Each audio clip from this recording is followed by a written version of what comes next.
ನಮಸ್ತೆ ಎಲ್ಲರಿಗೂ. ದಿನಮಣಿ ಕಿಚನ್ಗೆ ಸ್ವಾಗತ. ಇವತ್ತು ನಾನು ಬಹಳ ಸರಳವಾಗಿ ಮಾಡಬಹುದಾದಂಥ ಮತ್ತು ಸ್ವಲ್ಪ ಸ್ಪೈಸಿ ಆದಂತಹ ಹೂಗೋಬಿಯ ಪಲ್ಯವನ್ನು ಮಾಡೋದು ಹೇಗೆ ಅಂತ ಹೇಳಿಕೊಡ್ತೇನೆ. ಅದಕ್ಕಾಗಿ ನಾನು ಬಿಸಿ ನೀರನ್ನು ಮೊದಲು ಇಟ್ಕೊಂಡಿದ್ದೇನೆ. ಇಲ್ಲಿ ಅದಕ್ಕೆ ಸ್ವಲ್ಪ ಅರಿಶಿಣವನ್ನು ಹಾಕಿ ನಂತರ ಅದಕ್ಕೆ ಹೂಗೋಬಿಯ ತುಂಡುಗಳನ್ನು ಕೂಡ ಸೇರಿಸ್ತಾ ಇದ್ದೇನೆ.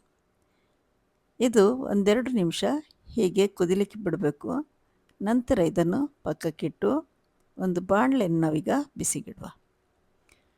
ಇದರಲ್ಲೀಗ ಸ್ವಲ್ಪ ಎಣ್ಣೆಯನ್ನು ಹಾಕಿ, ಈ ಎಣ್ಣೆ ಬಿಸಿಯಾಗುವಾಗ ಒಂದು ಚಕ್ಕೆಯ ಚೂರು, ಹಾಗೆ ಒಂದೆರಡು ಯಾಲಕ್ಕಿ, ಒಂದೆರಡು ಲವಂಗ, ಒಂದು 5-6 ಕರಿಮೆಣಸು, ಹಾಗೆ ಒಂದು ಬೇ ಲೀಫನ್ನು ಹಾಕ್ಕೊಳ್ಳೋ. ನಂತರ ಇದಕ್ಕೆ ಸ್ವಲ್ಪ ಜೀರಿಗೆಯನ್ನು ಕೂಡ ಸೇರಿಸ್ಕೊಳ್ಳುವ.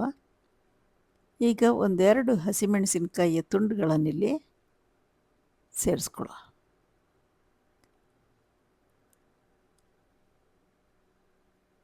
ನಂತರ ಇದಕ್ಕೆ ಸಣ್ಣದಾಗಿ ಹೆಚ್ಚಿಟ್ಕೊಂಡಂಥ ಶುಂಠಿಯನ್ನು ಹಾಗೆ ಕರಿಬೇವಿನ ಎಲೆಗಳನ್ನು ಸೇರಿಸ್ಕೊಂಡು ಸಣ್ಣನೆ ಉರಿಯಲ್ಲಿ ಸ್ವಲ್ಪ ಹೊತ್ತು ಹಾಗೆಯೇ ಹುರಿಯುವ. ನಂತರ ಇದಕ್ಕೆ ಹೆಚ್ಚಿಟ್ಕೊಂಡಂತಹ ನೀರುಳ್ಳಿಯನ್ನು ಸೇರಿಸ್ಕೊಳ್ಳೋ.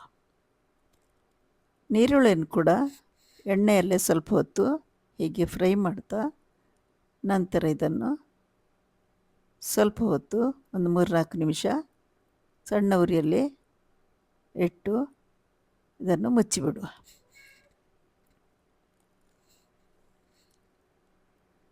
ಮೂರ್ನಾಲ್ಕು ನಿಮಿಷದ ನಂತರ ನೋಡಿದಾಗ ನೀರುಳ್ಳಿಯು ಸಂಪೂರ್ಣವಾಗಿ ಬಣ್ಣ ಬದಲಾದಂತೆ ಕಾಣ್ತಾ ಇದೆ.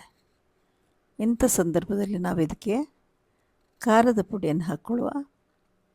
ಖಾರ ನಿಮಗೆ ಜಾಸ್ತಿ ಬೇಡ ಅಂತಿದ್ದರೆ ನೀವು ಸ್ವಲ್ಪ ಕಡಿಮೆನೂ ಹಾಕ್ಕೊಳ್ಬೋದು. ನಾನಿಲ್ಲಿ ಇದಕ್ಕೆ ಖಾರದ ಪುಡಿಯನ್ನು ಸ್ವಲ್ಪ ಜಾಸ್ತಿನೇ ಹಾಕ್ಕೊಂಡಿದ್ದೇನೆ.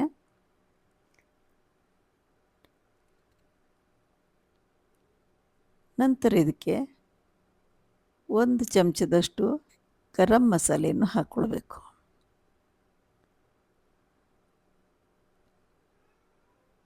ನಂತರ ಸ್ವಲ್ಪ ಉಪ್ಪನ್ನು ಸೇರಿಸಿ ಇದನ್ನು ಪೂರ್ಣವಾಗಿ ಬೆರೆಸ್ಕೊಳ್ಬೇಕು. ನಂತರ ಇದಕ್ಕೆ ಹೆಚ್ಚಿಟ್ಟಂಥ ಟೊಮೆಟೊವನ್ನು ಹಾಕಿ ಅದನ್ನು ಕೂಡ ಸಂಪೂರ್ಣವಾಗಿ ಬೆರೆಯುವಂತೆ ಚಮಚದಲ್ಲಿ ಆಡಿಸ್ಬೇಕು.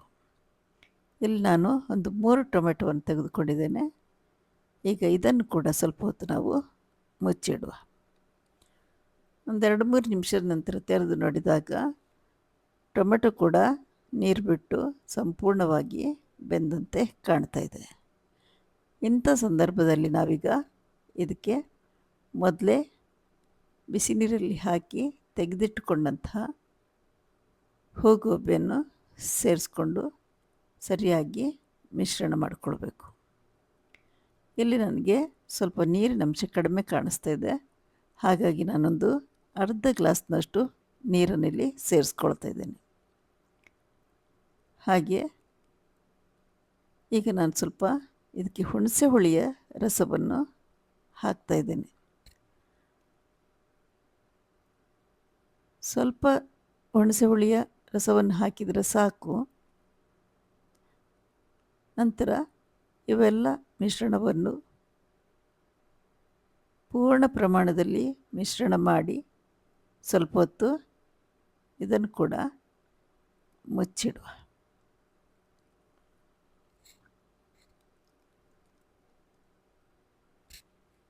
ಅನ್ನ, ರೊಟ್ಟಿ, ಚಪಾತಿ, ದೋಸೆ ಯಾವುದರ ಜೊತೆಯಾದ್ರೂ ಉತ್ತಮ ಹೊಂದಾಣಿಕೆಯಾಗುವಂಥ ಬಹಳ ಒಳ್ಳೆಯ ಪಲ್ಯ ಇದು.